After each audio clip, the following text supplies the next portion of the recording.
My freshman year, yeah. Oh, yeah? You hang around? Yeah, I man. wasn't doing nothing. This is stuff right there. Don't let the vice principal fool you. Stop. What's going on, man? I ain't with myself. I'm Todd Pan. Hey, you in O'Fallon? You live in O'Fallon, right? Carlton Avenue, man. Yeah, man. I stay off Fifth Street. Yeah, man.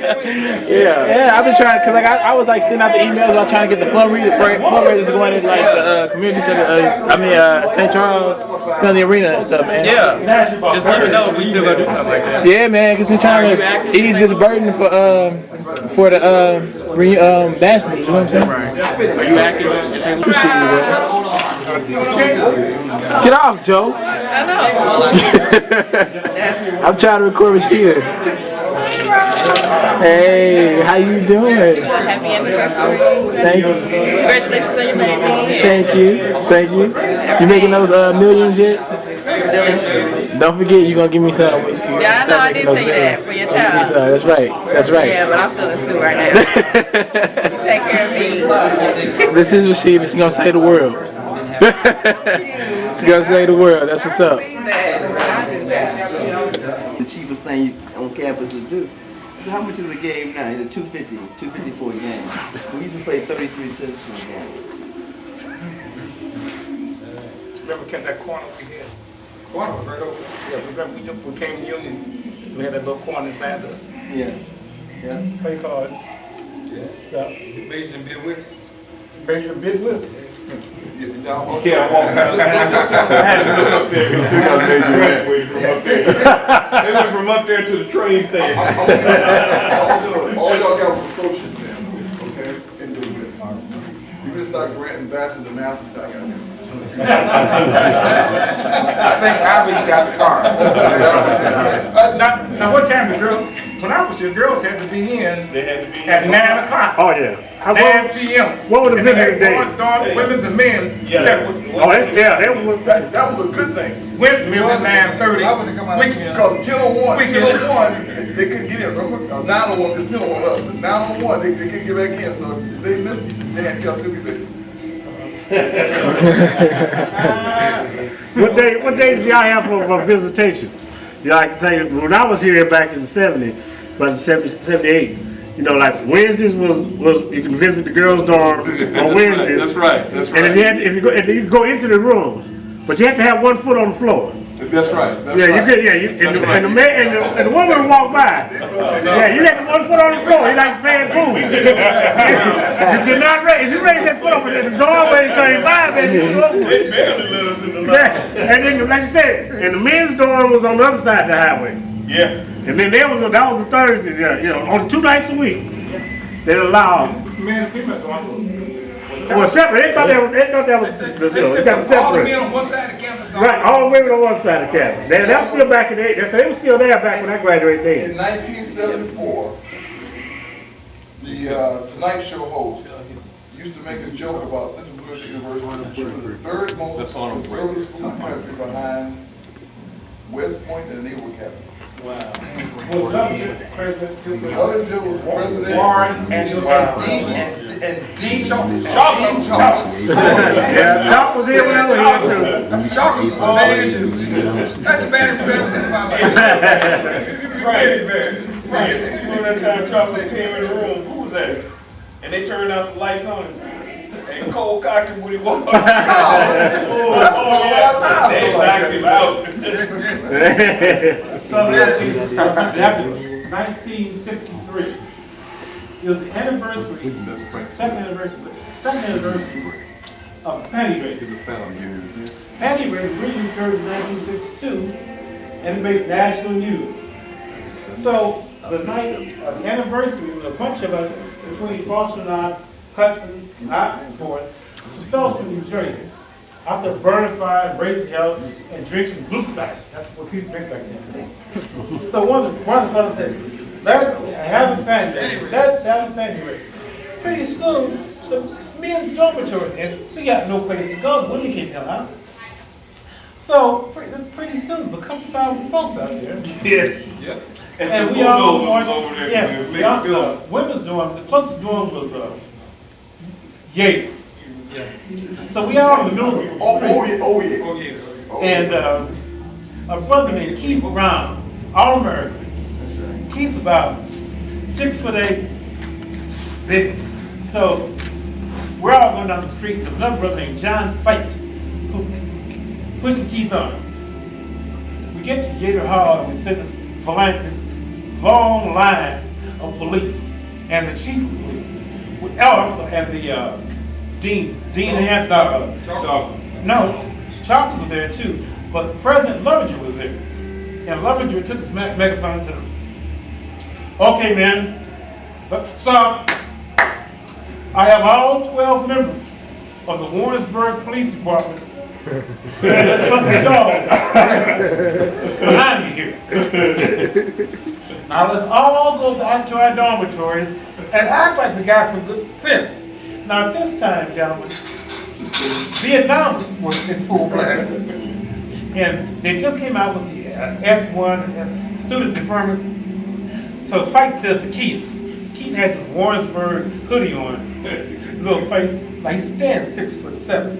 But Keith says, Keith Brown is a brother, he was an author. You heard of him? Hey, Keith, tag the mother, man. He don't know who he was. All-American. What happened? All-American in football and track here. Keith tags the president. The president hits the dust. We all ran to all the women's dorms. Now nobody's gonna be stupid enough to go in the dorm because you're not getting anything. Keith Brown. But we all ground the windows. Throw them drawers out. Throw them out. Need a recorder. You're not getting ready to talk about Mary Lou.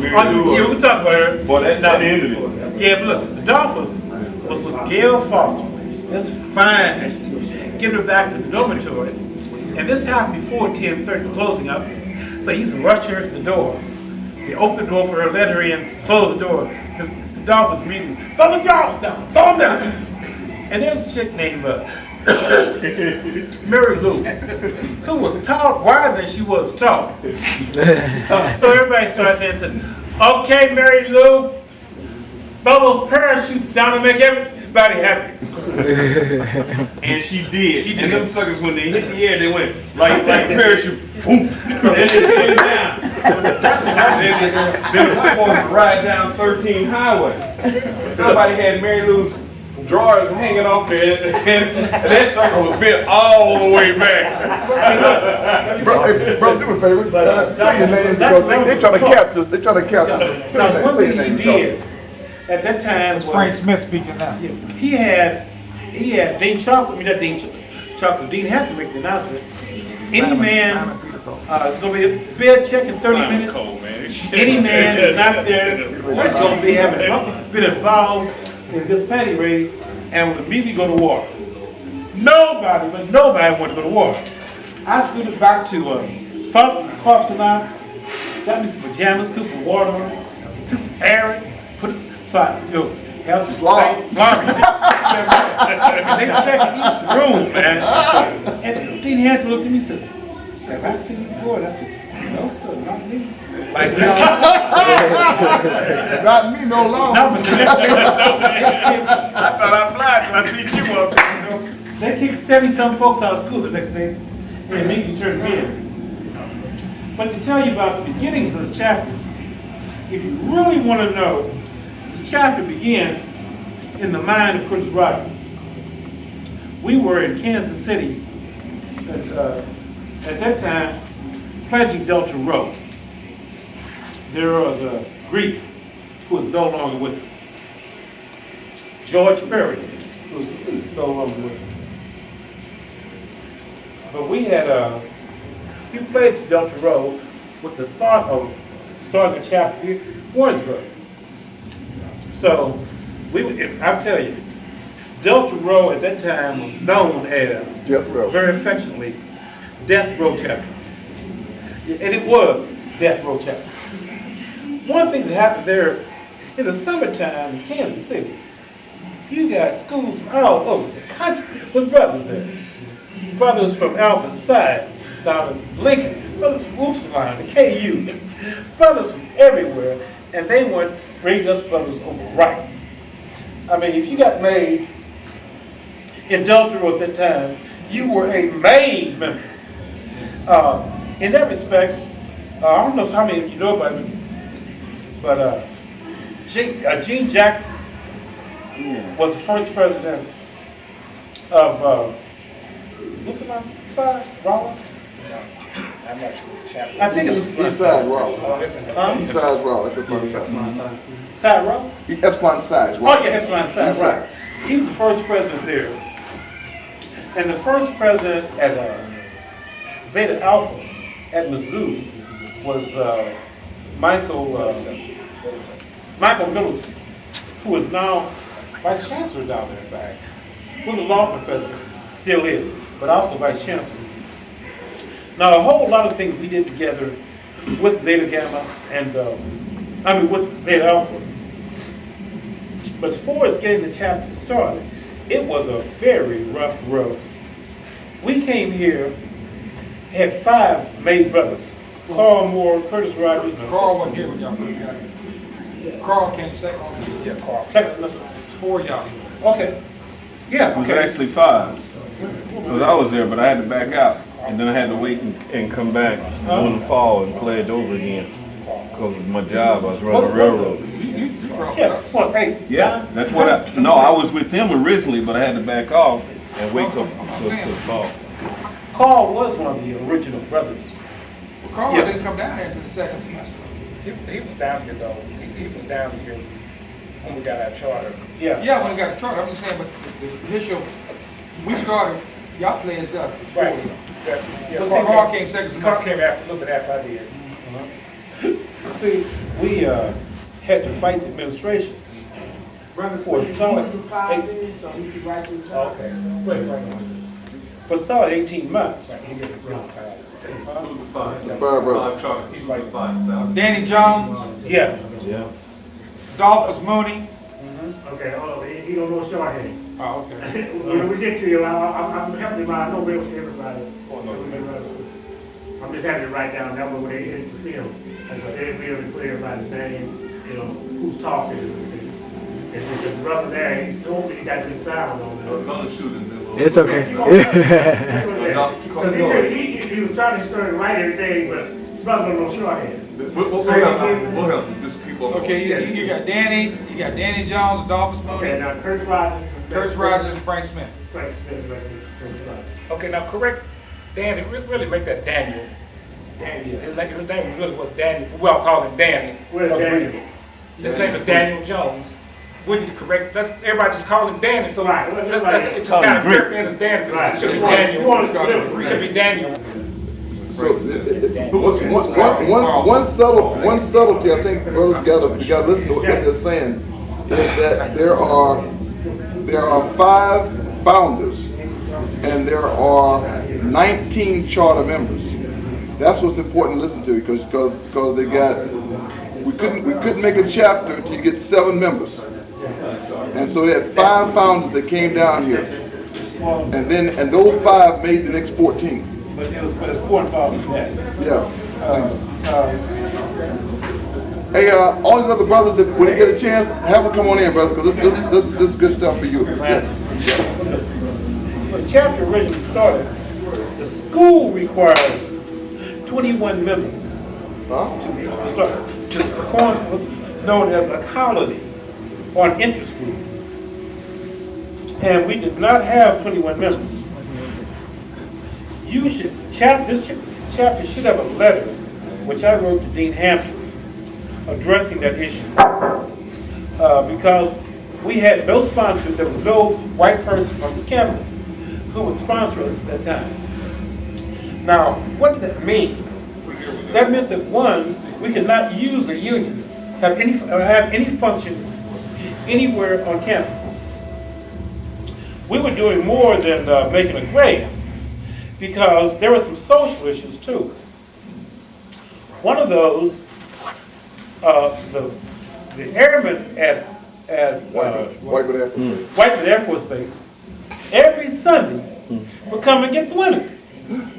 Because you see, we had cafeterias in each dorm at that time, and it was always a Sunday lunch, but not a Sunday dinner. The alleged reason was to encourage us to go out and eat publicly. We didn't have a lot of money. But more important to the brothers was they were grabbing the women, taking them, having their fun with them, bringing them back to us fed, It wasn't too popular. There was a brother Harvard named Charlie Brown, a young lieutenant who was from the base. Said, "Hey, look, I got a big place. Come on down to my place." We started partying with Charlie Brown, but before that, there were fights galore. Always fights. And the only place we could party at that time was a little place called the Cave. Shelter house, too. Oh, before the shelter house. That was the top everybody should have top. Yeah. This was a place called the Cave, way down on West Pine Street. And on a serious note, Okay, the shelter house keep and that then in the, mind. They're really and truly, we ought to put a plaque down as minorities. Yeah, that's what I did. There should be a plaque right there by that football stadium on the ground that recognizes the shelter, because that's a place that we, as it was our social gathering place for the school, and Alpha ought to sponsor that. You know, that's something, because that place is significant. That's true. And you might be get some real old white folks involved in that, because that was their first hangout for the football games. You know, they had like 1,006 stadium, but they'd all come there and hang out for social gatherings. But for us, it was more than that. Anyways, I was saying the first place we partied, and it's been that way for years, was down at the Cave on West Pine Street, a little dugout. And I remember Herb McDaniels got his throat sliced down there. Right after it happened, we were going to kill the white flyboys, and the flyboys were going to kill us. Guns started coming from everywhere. Everybody had a gun. All the flyboys had guns. We didn't. But John Nix did. John was a wrestler. Had a little 22. Somebody talked about it. We took to Herb to the hospital. That's when Nix found his gun fired blanks. He said, "I could have been killed, but." But anyway, Curtis came out with the mission that we're going to get a chapter in Warrensburg. Started talking to people about pledging and talked to the administration. Administration didn't want to hear us. They called those of us, I told you earlier, called him to ask about the keys. Then we had to go back to see him, Dean Hampton that is. Now bear in mind, Dean Hampton was from the University of Alabama. Dean Chalkers was from the University of Mississippi. And Chalkers kind of cross-eyed, looking straight ahead, looking over at you. And the guys moved too, so it wasn't stigmatism. It wasn't even a steady cricket eye. What happened? We talked to brothers about pledging. In fact, we did all this immediately after we were making Delta Road. We went to Delta Road with this reason to come down and form a chapter. Up with me, there was Adolphus and Greed. The other person. Yeah, remember, you made us Delta. Right, so that makes it 5. Right. Okay. Right. So then before y'all had to start this, did you have to go request through the grad chapter in Kansas City in order to start? Now, how, you know, I'll tell you about that. No. What we had to do was meet the campus requirements. There was no way we were going to get 21 pledges. So Curtis, Greek, and I don't know why I thought Carl was in that group too. When Hampton those who go kick us out of school, he said, "I kick your boys out of school." And we told him at the time, "No, you weren't, Dean. We don't like you. You don't like us. But we need you, and more importantly, you need us. Because you got federal money tied up in the dorms with not one black living in it. You got girls from the campus getting pregnant by the fellows out of the air base, and the black kids getting cut. And you got no function for blacks on this campus whatsoever. And Freedom Incorporated wants you bad. So right, we don't like you, you don't like us, but we need to learn to live together." So at that point, or shortly thereafter, Hampton agreed to allow us to form a colony of less than 21 men. And we also, and he went to work to find someone on the campus who would sponsor us. He got that person, only one person, Professor Howard K. Barnes in the Industrial Arts Division. So he agreed to be our sponsor. We formed a colony, and they want everyone to pledge for at least a year. I said, oh, no. We can't do that. And no, everybody's concerned at that time too about grades. But fortunately, hardball. But we made decent grades. We made the best. Yeah. They used to have an award for the Greek fraternity with the Greek chapter with the best grades. And when I was here, we kept it. That's right. Yeah, we owned it and we kept it. That was, in fact, all the Greek organizations. 1971 was the last time that any minority friend that I know won. And that's what everybody, we used to tout that. 66, 67, 68, 69, Zeta Gamma won it. That's just all fraternities. Now, I don't want to get too far into your story, but this is really important for y'all to understand. Right now, in this room, and this is something that, Brother Brian just first exposed to me, there's an incredible amount of brothers here who became academic professionals. I say it like that because it's important. Because most of us graduate become professionals, but academic professionals, doctors, lawyers. You have a disproportionately high number of brothers from that era that have become lawyers. In this room, I got about 4 or 5. Let And me I'm say going to about add that one. too. Give some special acknowledgement to Brother Venable, what's his name? Brunel Paul. Venable Powell. He's now the Dean of Law at University of South Carolina. Wow. Yeah. Let me say, it seems pretty peaceful here. Let me tell you a couple of things. First of all, most brothers did not want me to be president. I was busy with Curtis Rogers, Carl Moore, Dolphus Millamy as Dean of Pledges. And God knows we had enough pledge readings. We go to Don's room, he's on Foster Knox, he and Lloyd Ware. Lloyd was a suite mate. So we'd knock on one door and put brothers up there under the block so they couldn't come out. I mentioned Carl Moore. What year was this, brother? Because, That was in 65. well, Carl Moore was a big brother to then brother Kamal King. And they'd have a board meeting. And he was long on history. I don't know, it doesn't matter how many you got right in, but he's gonna kick your butt. That's back when we had board meetings. And come out, he said, give me a point. Pow! Come out and say, I hate you, big brother. Give me another point. Pow! I still hate you, big brother. Give me another damn point. You're crying. Pow! I hate you, big brother. And we never forgot that. And he continued to whoop his ass. Yes. He continued not to know the history. and then he would call and insisted, well, your brother Maxwell, come take some of this punishment. He's doing fine. Oh, yeah. Hard ass. But there is a God. And Carl Moore made me sleep under his bed during Hell Week. And I had to sing this song every morning. Wake up, big brother, wake up. It's 6 o'clock in the morning. It's time to eat your breakfast. And I moved to West Africa in 1993.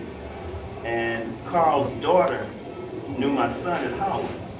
And she got stuck in Ivory Coast where I was. She was sleeping on a floor, literally sleeping on a ground. And she found me, and she told me that she knew my son, and she asked if she could stay with me.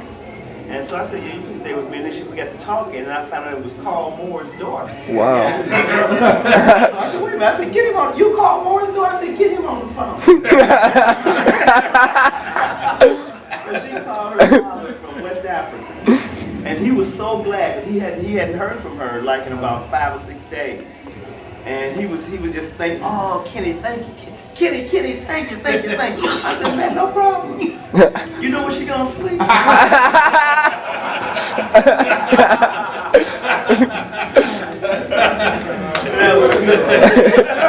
That's 30 years later. Is Brother Roland here? Right here. I want to tell you something. This is really, honest to goodness, you get to the crux of why we are like we are. We're talking about it right now. But there's no chapter in the world like ZG. There really ain't. There ain't no chapter like this in the world. I'm gonna tell you. I don't know Brother Maddox Cat, but I found his name on the internet, and we were talking. My daughter's going out to California about just 2 months ago. I called him, he picked up, and she takes my daughter and friend out and hook him up. Don't even know him. She said, Dad, you don't know this guy? I said, yeah, I do, but I don't know his name. I said, I've never met him, but I know him because he's a ZG brother. I said, and they're very, very, very, very, very special. Nobody's like it. You know, I've been in 5 continents, and I'm going to tell you, when I say ZG brother, I'm going to call a few every now and then. And you got to say, how can a place like this ain't got 300 blacks? We only I played 45 guys, and I only crossed 12 while I was here. And how do we make brothers like that? You know, it ain't about strength, it's about strength here. Because I remember the tiniest guy was a line of 12, and the rest of them all athletes. And the only guy that survived is Carl. You know, and you sit there and say, damn, he's not like, but so the guys make it. Why? Because they got strong minds, man. And you all set that plate. You know, everybody asked me one time, said, why was I not in Omega? Because Omegas can be hard, as you might suspect. If I But you guys set the plate. You mentioned there were 45 guys on line. We had a large number on line. But we on May 13th. That's what I'm talking Same numbers. Our adult row was Victor Ani, Rudolph Sessi. I can't think of the brother's name. But everybody else was out. Zed Gamma. And I was telling you about having to go to Dean Hampton's office. We were scared. No sister telling me. We were scared. But we said we were going to hang together. We did. The dean agreed that he needed a black fraternity on campus. And if we could meet the impossible task that he laid before us, they would let us on. So I said the tasks were impossible. One thing I told you about was brothers not liking me. And I'll tell you now the reason. Curtis and I got together, and Adolphus, in fact, knew that he was going to be leaving by the time the chapter got over. And we had this requirement to keep people in line for a year. And I had to give them something to like or something to hate, to hang in long enough to kick my ass and to make it over. In that respect, Simon was my roommate. Pledge with me, the pledge under me. What is this? I one day was getting ready to come into the dormitory, and I heard this tape playing all over the door. I said, damn, I recognize the voice. Damn, that's me. Damn, that's my love letters. He's broadcasting. Francine Tucker, I was in love with Francine Tucker. He's broadcasting my letters to Francine all over the day. And what was so bad, I couldn't blame him because we had a sweet baby. Dave Villers. Villers was Z-Group. We had this white boy, sweet, had a broken wrist. At that time, he and I both used Listerine. Oh. I forgot where he stored this, but one night they were going to mess me up. They did mess me up by pouring some alcohol in Listerine. But they poured in the wrong Listerine. So that morning, I heard somebody go, and they got me there, and he showed up a sheet one night. Oh man, it was the most beautiful job. When he pledged, it was the most beautiful job I've seen. Short sheets. I was gonna but the whole idea of chapter. We can laminate stuff down. Chapter, Brothers' chapter had a whole lot of folks. And there was one person you got to give homage to, and that's Jimmy Buford. That's what I'm looking for. Jimmy Buford. Jimmy Buford. I'll tell you the other college from Greater Lambda. He was. In fact, Jimmy Buford came down, and that's about. I couldn't name him. Jimmy was down here a lot. Yes. Helping me. He's a mild-mannered brother. But he'd go over to Dean Hampton or with President Lovejoy, and he got with them. Let me tell you, he told me, Frank, don't worry about that. I'm talking to the right people. See, at that time, Delta Road wanted this college because there were no blacks in organizations. Blacks could do anything. And Freedom Incorporated wanted this campus. And we had the people there, although the typical student didn't realize it because we didn't think we were so organized. We didn't think we were so good at what we did. We were damn good, not because we were so smart, but because we hung together. And when I tell you a bit about brothers not liking me, that wasn't true all the time, even half the time. But a lot of the time, most of the time, it's a matter of hanging together. And it started when Dolphus almost got kicked out of school. Our first function was at Purple Hall. Not Purple Hall. No, not Purple. The Armory. Where? The Armory. The Armory. No. How about the lake? By the lake. That's Pearl Springs. Pearl Springs. No, not Pearl Springs. I mean by what used to be the football field. The shelter. Yeah, the shelter. The old cats, boy. Yes, the shelter. Right. Big five. Yeah, well, our first function was down there. And Mr. Bowles, definitely 9 of off. I said, now, brothers, whatever you do, don't bring me movies on it. Yeah. Everybody listen, except who? Dolphus. Dolphus got busted when he dropped, I think he dropped a quart of rum down there. That was at the Armory. No. At the Armory. No. But he done dropped them in both places. Because he Well, sure they dropped them. Because we got some more money together to go get another bottle. We got the bottle and somebody gave it to Dolphin again. It slipped right through the check. He dropped the bottle down there. We all stood there and cried. And Mr. Bowles saw it. So Bowles and I got together the next day. And he told me Dolphins had to go while the chapter had to go. So I got with the Dolphins. We cried together. So Dolphin, you gotta go, brother. And then, when I announced the chapter, the brothers overruled me. As a group, they're very concise with what they did. We're not gonna do that. So, we went on probation for a quarter. No party, no nothing. The next quarter, we decided we're gonna bring all the people back who were anti-alpha. See, there were no fraternities on campus then. Then we decided to have black and gold at Pearl Springs. And we're going to do something quite different. Bring a band down from Kansas City. It was springtime, brought the band down, everybody dressed in black and gold. And we wore this campus out. They had never seen anything like it before.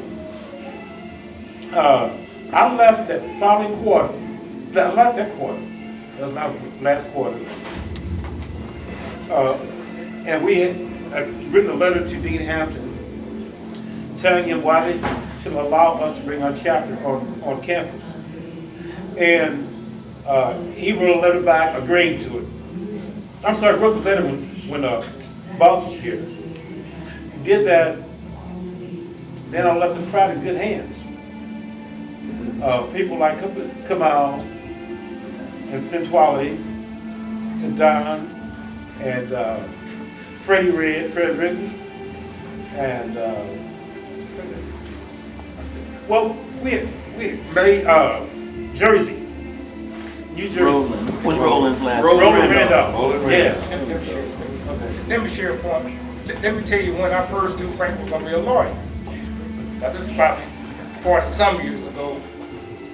Frank used to come over to my room, night, maybe 9 or 10. Frank likes to talk. Frank come over my room, I don't know what time he left. I said, Frank, close the door. Frank used to talk and I'd be asleep. The kid would say, boy, got to be a lawyer because he loved to talk. And that's exactly what he became. And of course, we have some other attorneys in here, but that's what I knew Frank used to be a lawyer a long time ago. Well, love to talk. Let me acknowledge lawyers here. Sentwali and Kamal, the other lawyers in Chapel. What's his name? Went to Mark Bryant. Mark Bryant? Yeah, Mark Bryant. But who went to Washington State? Have you said? Not Brunel. Well, you got Chester Thornton too, who's a lawyer in Houston. Called Chester Thornton. Yeah. Oh, okay. Oh, yeah, no, okay. That was a year was he, brother. But, He graduated, good night, when he graduated? 2 years after I did, so it was 73, 74. What good can I do now? I'm gonna say something real short. You brothers have been and continue to carry on a great tradition. You don't necessarily believe that you're doing anything that constructive at this time. But I am extremely proud of Zeta Gamma because you are doing something right now we couldn't even imagine 40 years ago. And even imagining you being here today is a great success. So I'll shut my mouth.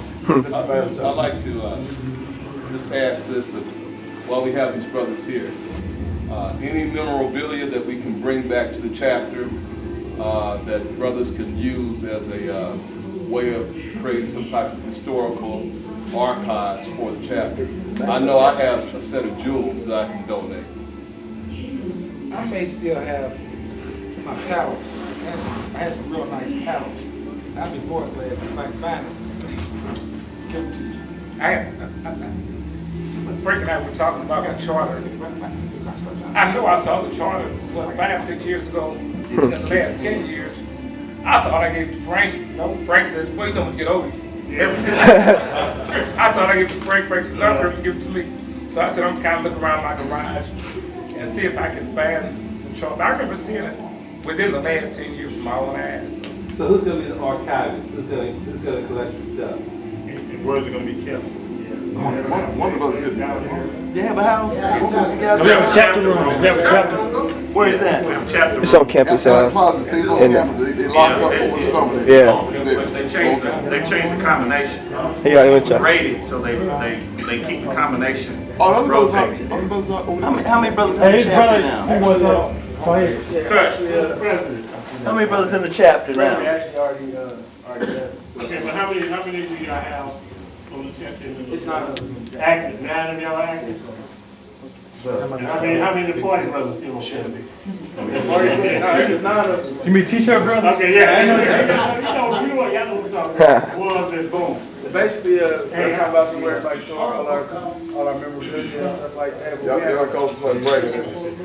If it's possible, I don't know if brothers do we have the ability in the scheduling tomorrow to probably just line up by year, by line, who's here representing the lines from start to finish? And then what I think we really need to do for this campus, if we're going to be tomorrow, who's not going to be tomorrow? That's cool. If tomorrow, because who's going to step? Who's stepping tomorrow? Before these brothers step out and they step, if we walk out and then represent your line and say, so and so, what year you from? Your line name, how many started? And names of the guys that finished. Just walk off. And just think about how powerful that is to these guys in this yard, because it's important that they see that. And then, like I said, ZG's too special. And if we could do that to give some formality to us being here for these guys and for this campus. You know something?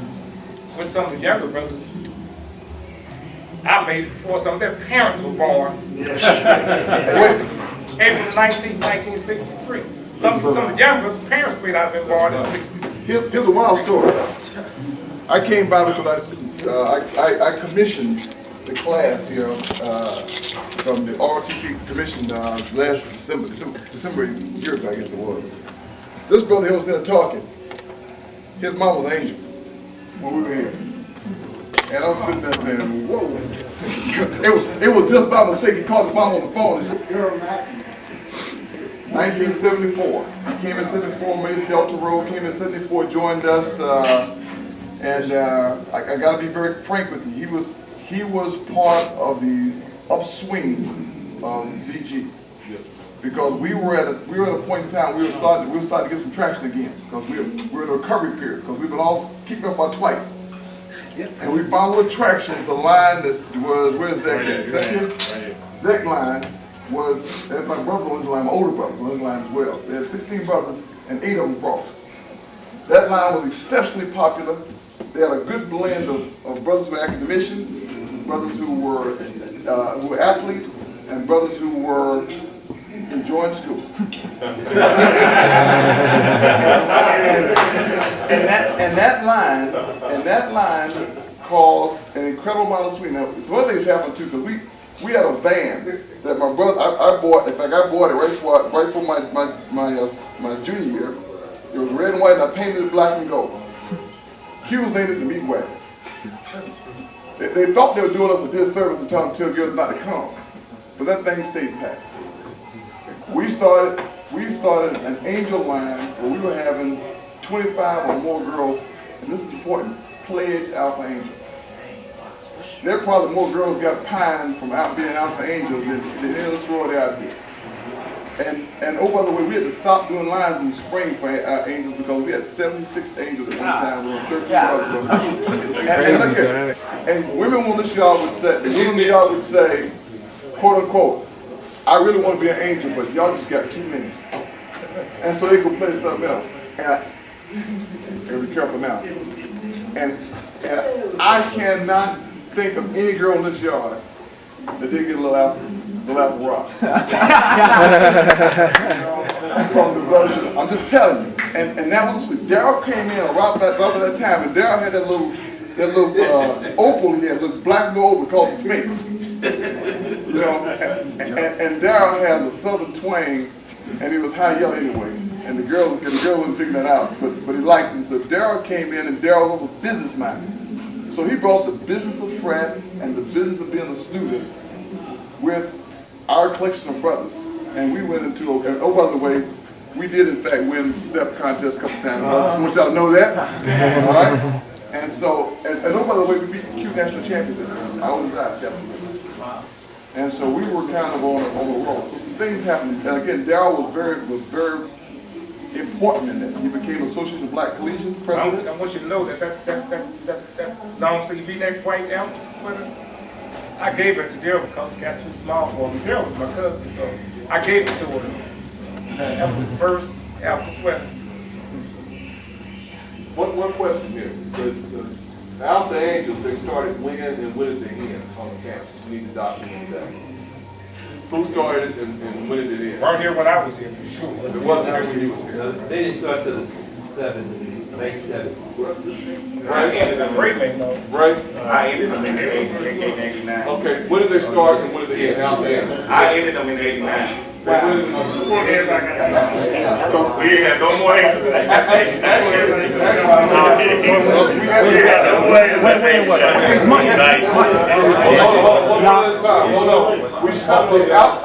Alpha Angels, really true. The death of Alpha Angels started in 1977 when sororities said you can't be an angel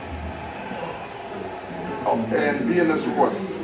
That was the beginning of the death of them because they were starting to put like men down. Now, of course, that didn't stop girls. As a matter of fact, most Alpha Angels that we pledged here at the school today, you'll see them wearing their Greek letters on top, and they'll put ZG Angel on the left hand of the sleeve. Because I'm saying we raised girls. When did they start, Brother? And they started before my time. Because when I came on yard, every Delta was an angel, and every city was singing a rose angel. And there was only a few of them, so it was only like 13. And in fact, we only had one AKA. Who knows Leroy Brown? Leroy Brown had a bearded girlfriend. And she was the only AKA that was on the line. We started making some AKAs, DAs. So we took the Alpha Angel line and we started brainwashing. Daryl actually started the Alpha family. And we started brainwashing the girls to become angels, to become AKAs. So we have more girls than AKAs because the Capitol was almost trying to take them over. And so we infiltrated and then we overwhelmed. Little diabolical, brothers. Hey, brothers, if I may, I got to do something because one of the brothers asked me to do this. Who went to the court to Cornell for the pilgrimage? I know you did. I got to share this with you because I listened to you talk, and you said some things that are important. You talked about the need for us to bond together, to help us, one, survive as students against administration, and the impact of the national movements in our survival. I think every Alpha needs to understand why Cornell, why 1906, and put this in your diet, because it's that important. We went to the pilgrimage in 2005 for the 100th anniversary. And so the first thing I asked myself was, why is the centennial in 2005 at Cornell? The reason why is because, just like you articulated, the founding date really is kind of, it's kind of when the stuff starts, when you put official flag up. Ours really started back in 2004. We know my history a little bit. But what's important? 1904. What's really important is this. The perfect storm of making a frat occurred at Cornell University. The first thing that's important, Ezra Cornell, the founder of Cornell University, had made a mandate in 1904 that said we would have qualified applicants to Cornell University. Whomever could pass the entrance exam will be accepted at Cornell University. And if the 500 students that are here do not want to be with those students or faculty, then all we will have is minority students. And so the table is set. What else happened in 1905? The Niagara Movement. W.B. Du Bois is speaking about full participation in America. He is saying at this time, he is telling the nation, it's not sufficient for us to have jobs. We got to be full participants in America. And he's speaking about this as an Oxford graduate. Guess who's in the audience until this time, guys? Only 180 miles away, and he's now a sophomore and having watched half his class flunk out. A guy named Henry Arthur Callis. He's sitting there listening to this. He is also has the idea that fraternities mean you are part of an elite part of society. You are now moving up in the status of a student. But why not black frats? Why not the black schools? Why don't they have frats? Because many of them are of the mindset of Booker T. Washington that says, let's wait, guys. Let's not push America. Let's not push America yet. So he writes to the Big Ten schools, trying to find other frat. There's none out there like us. So we got to go. There's no Delta Row. We got to start our own. So it's not his intent. But he says we got to be full participants. The storm is starting to come together.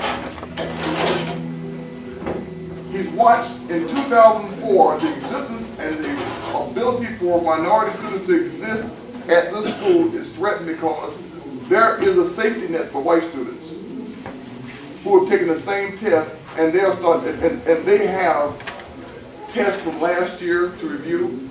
People who get together and study together, but we don't have that luxury. We also have a town called Ithaca with a few black folks that work at the schoolhouse who are applauding blacks at the school and want them to succeed. and many of them are making their homes available to help. $5 a day, give you a place to live, a week, a month, they were taken care of. So the black schools are afraid. You've got an administration right now. Ezra Cornell has put a mandate out. He's put the pressure on the administration to tell them it's going to happen. It should happen. And now you've got some students who are willing to push for something that's better, and they are inspired by a future alpha man called W. Du Bois, who's speaking of full participation. And of course, you know, Poindexter is part of the administration. He thinks like black schools. He's saying, come on, guys, it's good enough for us to be a club. Henry Arthur Callis is saying, no, full participation, not partial. We need to push this thing forward. So in 1905, he lays the gauntlet down. And in 1905, we start the process of becoming a frat. Because that's when it's real. That's when it's real. That's what they call it, Henry Arthur Callis, the steamroller. I'm gonna tell you, he was part. Now he had some help because there's some guys out there. You know, of course, we all know that just like in this chapter, there are brothers who really were not part of the first group. G. Eagle Jones, who was added to the Jew, who was added as a Jew. It's really, really important, guys, to understand. That's your history. That's why you're the first. That's why when other guys run around and say we're the first black frat founded on the black campus, that is no pride in that. Because as a matter of fact, it's 6 years after they show up, we already been there. We already hanging out at Howard University about 6 years by the time they get there. You can't be founded at one time. And oh, by the way, if Howard was the place was a big deal, Howard should have jumped off his ass. Howard should have said, you'll do it. And oh, by the way, the two of those founders, and you don't know this, sat on the side. That's why one's a grad member. Sat on the side because at Howard University, the tap-out ceremony. Go look at the Howard University rolls. You'll see that there's 113 alphas in 1912 in the picture. So the Depression hurts a little bit, by the way. But you'll find that alphas sit at homecoming on the other side of the street, and they'd say, just like, how many of you got Boy Scouts or Order of Arrow, something like that? They tap you out. See? And alphas would tap out who they want to allow to pledge. And a couple of those guys now were purple and gold, they found them. Now, admittedly, one of them was a brilliant guy named Just. And it's historically significant to us as African Americans. But he wanted to be an alpha man. And blackball. And we blackballed. Now, brothers made vote and all that. There was such a thing in reality as blackball. They used the balls, the black and the white. And if you got blackball, that was just it. And anybody tossed the black ball in, that means you was something. Because alpha was a shit. You know, and I'm gonna tell you, how many of y'all have seen the special that came on TV? Damn. We need to get that and show that to the brothers while we're here, because there's a special, very, very well done, professionally done, that captures Alpha Phi Alpha and its 100-year legacy. It almost ought to be mandatory view of every African American, because what it does is show you the significance of your fraternity on this nation. It was well done. They limited it to PBS, and every PBS station didn't show it. They didn't show it in the state. I got to tell you, it's absolutely, it's criminal. No PBS station in Missouri showed it. Because it's powerful stuff. It captures our history. It captures American history from the eyes of an alpha. I T-voted. And it's very powerful. So, I think Terrence Groby has. yeah. But I wanted to share with you all guys, because I'm going to tell you, this brother right here, I came in late at Cornell. By the time I got there, he had already walked over from Miss Singleton's house. He had walked up to the Oddfellows Lodge and walked all down the streets where the brothers were. We brought up to the shingle because the house is getting ready to get torn down, but they're holding off whether they should do that or not. But as an alpha man, you know, without 1,000 brothers that were there, because that was the liquid we put on it. As we walked down the street, it was amazing to think back to 100 years and watching the guys who had the tenacity to do what you did. The way you all faced the nation, the way you all faced the administration, because that's a challenge, guys. I remember D. Charlton scared the shit out of me in 1973. Because I happened to crack a guy on the football field, and I wasn't playing basketball yet. Dean Talkins came in, he's about 6'4", 6'5", white guy with his eyes moving like this. And I'm a freshman, and he walked to me and says, I thought the hell you'd wise up.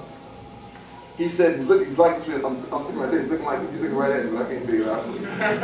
And he's sitting there saying, God damn it, the rumor is Camden wants you to play basketball. You cannot be running around hitting people like you want to. I know you're going to give me that black shit in a minute, you know. I said, where did that come from? But it tell me he had a chip on his shoulder. So this is 6 years, 7 years after he faced him when I had protections. He had none. You know, he tried to lay it out for me. He said, I belong to all these different minorities. He was there because Dean Chalkins was part Jewish, part something else, and he was laying them all out for me. You know, but that was part of my mind. I wasn't raised like that. But it told me it was on his mind, so therefore it ought to be on my mind. It didn't just get on his mind then. That's my point. It was always on his mind. Yeah, they kicked me out of school. They kicked me out of school. I had to go see Chalkers. And most certainly the things we had done, we deserved to get kicked out of school. But Dean Chalkers said, young man, what we're getting ready to do is make a phone call. So give me your military card, your selective service card. And he picked up the phone and phoned selective service and said, this young man, Don Maxwell, being kicked out of school, and here's his selective service number. He's ready for the military. And if you should ever be so fortunate to get back into another school, you need to go to a colored institution because they may accept that kind of behavior at a colored institution. We don't have it here. I'd like to just make a point here.